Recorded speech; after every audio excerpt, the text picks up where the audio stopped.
महक और आप देख रहे हैं यूपी न्यूज 24 चैनल पर। इस वक्त की खबर मुरादाबाद से। राखी का रंग ऑपरेशन सिंदूर के नाम। रक्षाबंधन का त्योहार हमेशा से ही भाई बहन के पवित्र रिश्ते का प्रतीक रहा है, लेकिन जब राखी के धागे देश की सरहदों तक पहुंच जाए तो वो सिर्फ एक त्योहार नहीं रह जाता, बल्कि वो एक संदेश बन जाता है। प्यार, सम्मान और कृतज्ञता का इस वर्ष रक्षाबंधन कुछ अलग ही अंदाज में मनाया गया। मुरादाबाद की गलियों में इस बार सिर्फ मिठाई की खुशबू या चूड़ियों की खनक नहीं थी, बल्कि देशभक्ति का जुनून भी बह रहा था।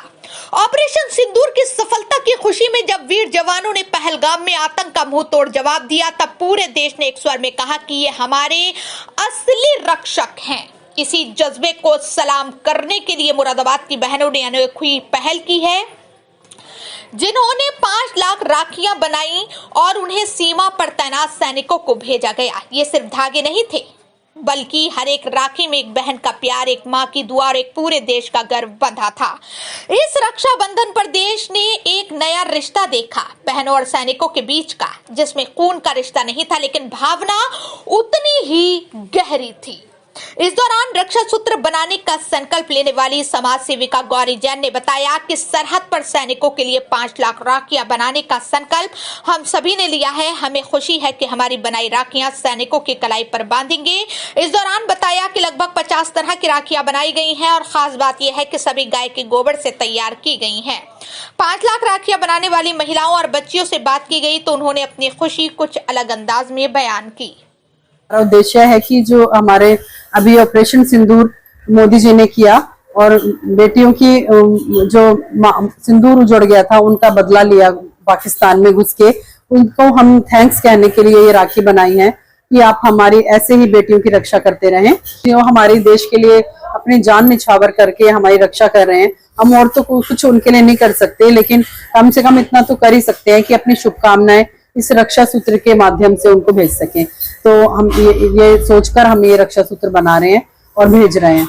इसमें हमारा टारगेट खाली जवानों को ही रक्षा सूत्र भेजने का ही नहीं, उसके अलावा बहुत सारी बहनें जो इसमें इन्वॉल्व हैं, जिन्होंने राखियां बनाई हैं, उनको एक हुनर सिखाना और उनको रोजगार देना भी है। एक्चुअली ये जो हमने बनाया है पोस्ट कार्ड है, जिसपे हमने इधर ये पूरा रक्षा सूत्र के लिए लिखा है और एक तरफ से ब्लैंक छोड़ा है। इसका उद्देश्य है कि हम इस पर स्कूलों में जितने भी छोटे छोटे बच्चे हैं स्कूलों के, उनको देशभक्ति की भावना जागृत हो, उन्हें भी पता चले कि जो हमारे सैनिक हैं वो कैसे अपने देश के लिए क्या करते हैं, और वो अपनी भावनाएं इस पर लिख कर देंगे। जो बहनें हैं जैसे अपने भाई के लिए, अपने सगे भाइयों के लिए कुछ अपने उद्गार लिखकर भेजती हैं, ऐसे ही अपने सैनिकों के लिए, सैनिक भाइयों के लिए भी यहाँ पर सब कुछ लिखकर भेजें, ताकि उन्हें पढ़कर अच्छा लगे कि हमारी बहनों ने अपने हाथ से अपने मैसेज हमें दिया है लिखकर। हमें बहुत अच्छा लग रहा है बना के। हमने सोचा भी नहीं था कि हम उनके लिए कुछ कर सकते हैं, और हम ये चीज बना के हमें बहुत अच्छा भी लग रहा है, और हम चाहते भी हैं कि हमारे हाथ की बनाई हुई राखियां वो पहने, उनकी कलाइयों पे बने। जी, ये सैनिकों के लिए हम बहनों का प्यार है।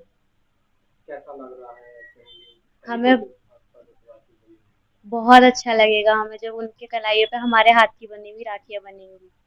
देश की रक्षा करने वालों के लिए आप करती हैं। जी, कैसा लगता है जब सुनते हैं कि सैनिकों ने देश की रक्षा के लिए? बहुत अच्छा लगता है कि उनके वो बॉर्डर पे है, हमारी रक्षा कर रहे हैं, तो आज हम घर में सही से बैठे हैं, खा रहे हैं, पी रहे हैं। तो मैं बहुत धन्यवाद बोलना चाहूंगी उन सभी भैयों को जिनकी वजह से हम अपने घर में चैन से रह पा रहे हैं, क्योंकि आजकल लड़कियों का रहना बहुत मुश्किल हो गया है। उनकी वजह से हमें बहुत अच्छा लगता है कि हम उनकी वजह से अपने घरों में सुरक्षित हैं और अच्छे से हैं। तो अच्छा लगी। हमें बहुत अच्छा लग रहा है ये सब बना के उनके लिए। किस चीज से राखियां बनेगी? ये गाय के शुद्ध गोबर से राखियां बनाई गई हैं। क्या रूप दिया है इन राखियों को? बहुत हैं, गाय हैं, कमल हैं, और राम दरबार हैं, छोटे राम दरबार हैं, लक्ष्मी जी हैं, सरस्वती जी हैं, गणपति जी हैं। कई तरीके की राखियां बन रही हैं। कितनी राखियां हैं? कम से कम 20-21 तरीके की राखियां हैं।